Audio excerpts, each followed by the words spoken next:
οχώματα της γης μου, χώμα λευκαδίτικο, πρωτόχωμα, τιτάνια ζύμη του κορμιού μου, του ίδιου μου του ακίνητου μυαλού. Η ποίηση είναι η ζωή μου. Από την ποίηση έχω πάρει τη συνείδηση της ζωής και από την ποίηση εγνώρισα τον εαυτό μου.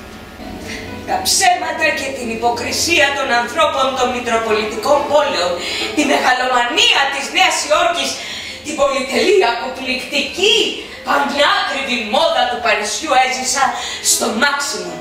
Την κοσμική ζωή όμως πλέον πνιγόμουν. Είχα χάσει τον εαυτό μου. Ένιωθα ευλογισμένη. Αλλά αυτό που δεν είχα φανταστεί ήταν η φωνή του. Αλαφριά, ω πανάρχιον αιώνιο πνεύμα, μέσα μου ακόμα είναι η ορμή μου, με τη ζωή αν με μάγεψες και με καλείς ψηλότερα. Εδώ είναι το κορμί μου. Ήθελα μόνο να τον ακούω να μιλάει. Σαν να είχε περάσει ένα βρεγμένο σφουγγάρι πάνω από ένα πυκνογραμμένο πίνακα. Αισθάνθηκα σαν να άκουγα μουσική για πρώτη φορά, σαν να άκουγα ανθρώπινη φωνή για πρώτη φορά. Μετά το τραγούδι η Πηνελόπη βυθίστηκε πάλι σε απόλυτη σιγή.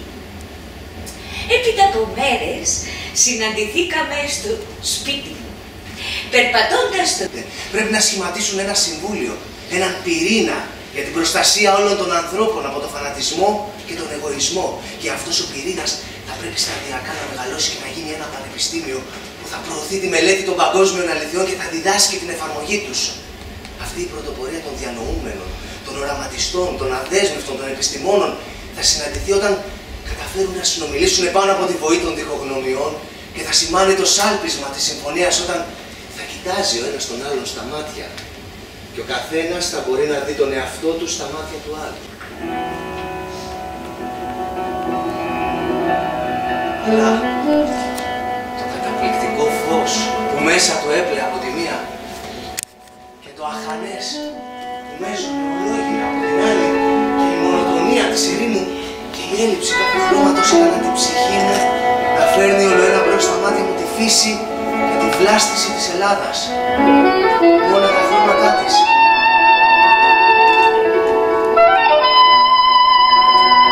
Ζώντας έτσι μέσα σε αυτή την ατμόσφαιρα ένιωσα την ψυχή μου να με σπρώχνει να γράψω. Κάθισα στο διπλωτό τραπεζάκι μέσα στη σκηνή μου, άνοιξα το μικρό τετράδιο και άρχισα να γράφω. Ύπνος ιερός, λιονταρίσιος, του γυρισμού στη μεγάλη της αμμουδιάς απλωσιά. Η Ελλάδα και μαζί με την Ελλάδα ο βαθύτερος, ο άγγικτος εαυτός μου, βιολογικά αραγείς μου πρωτοφανερώθηκαν.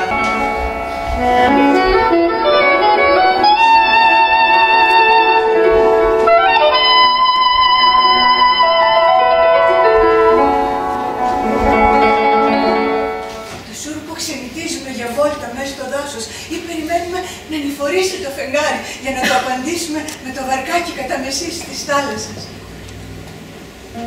Σε μια τέτοια βαρκάτα, πλημμυρισμένη από το φως του φεγγαριού, του είπα «Άγγελε, εδώ θα γίνει το βασίλειο του ονείρου μας». Και εκείνος εκεί, μέσα στην αγκαλιά της φύσης, κάτω από τον έναστρο ουρανό, μου χάρισε το μεγαλύτερο δώρο του κόσμου. Μου έδωσε το όνομα. Κοίτα, δύο αστέρια ακόμα ταξιδεύουν πάνω από βουνό και πέλαο για να γίνουν σε λίγο μόνο ένα αστέρι, αιώνιο μυστικό.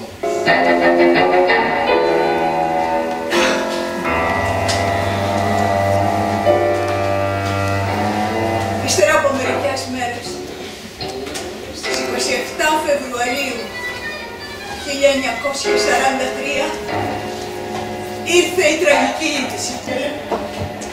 Τι έγινε, τι συμβαίνει? Ο Παναμάς. Ο Παναμάς τι? Ούτε υποπτευόμασταν τι γινόταν πίσω από το πένθος του λογοτεχνών. Μαζί μας ήταν σύγκορμος ο λαός. Ποια μυστική καμπάνα έτρεξε μέσα στα μεσάνυχτα. Ποιος ειδοποίησε τις μυριάδες των πολιτών της πανάρχαιας πόλης ότι έφτασε η ώρα της πρώτης μάχης?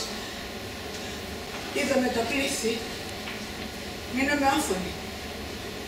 Πλήθη αμέτρητα, πλήθη άπειρα, πλήθη ανώμια.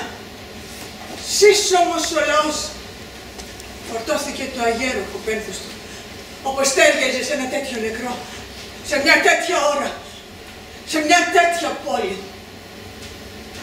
Γύρω από το πλήθος των Ελλήνων, ακροβολισμένοι, άνοπλοι Γερμανοί αξιωματικοί και στρατιώτες. Και ο Άγγελος, ατρόμητος, πάνω από το φέρετρο με τον εθνικό ποιητή, σκίζει την πένθυμη σιωπή και τη φοβέρα. Ο Σικελιανός χτυπάει με τους στίχους του την καμπάνα του αγώνα. Σ' αυτό το φέρετρο ακουμπάει η Ελλάδα. Ένα βουνό με δάφνες αν υψώσουμε ως το πήλιο και ως την όσα, κι αν το πηδώσουμε ως τον έβδομο ουρανό, ποιον κλεί, τι κι αν το πήδη κι αν γλώσσα. Μα εσύ λαέ, που τη φτωχή σου τη μιλιά, ήρωας την πήρε και τη σήκωσε ως τα αστέρια, μεράσου τώρα τη θεϊκή φεκοβολιά της τέλειας δόξας του, ανασήκωστον στα χέρια. Γιγάντιο φλάπουρο και πάνω από μας, που τον υμνούμε με καρδιά αναμένη, πες με ένα μόνο ανασασμόν ο Παναμάς, να τη βογγίσει το όνομά του η οικουμένη. Ηχείστε εις άλπικες καμπάνες φροντερές, δονείστε σήκορμη τη χώρα, πέρα ως πέρα,